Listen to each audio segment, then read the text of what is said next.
حضرت علی نے فرمایا، جب کوئی پریشانی نہ حل ہو رہی ہو اور نہ ہی ختم ہو رہی ہو تو آپ درود شریف کی کثرت کر لیا کرو، مشکل ختم ہو جائے گی۔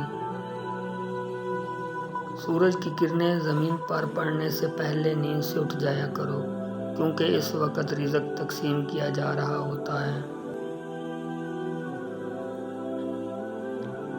تنہا انسان کو کبھی تنہا نہ سمجھنا، کیونکہ جو تنہا ہوتا ہے اس کے سب سے زیادہ قریب اللہ ہوتا ہے۔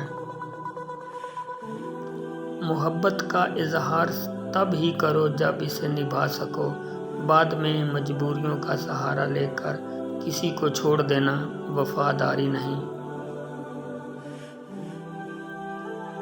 جب دل تکلیف میں ہو تو سکون کے لیے سب سے بہترین جگہ سجدہ ہے۔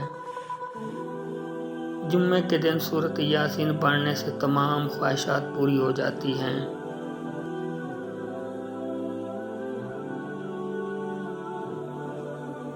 تنہا چلنا شروع کرو تو ہر راستے میں اللہ تھام لیتا ہے۔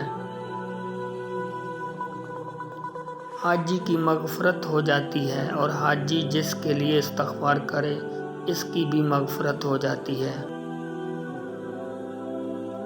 جب تمہاری جان کو خطرہ ہو تو صدقہ دے کر جان بچاؤ، اور جب تمہارے دین کو خطرہ ہو تو جان دے کر دین بچاؤ۔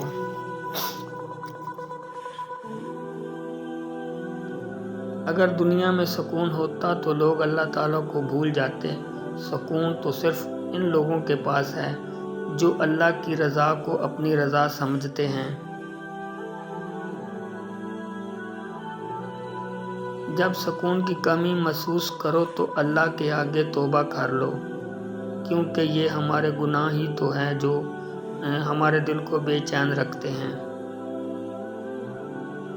اکیلے ہونے کی سب سے اچھی بات یہ ہے، جب آپ پریشان ہوں، آپ اداس ہوں، آپ کو سننے والا صرف آپ کا اللہ ہوتا ہے۔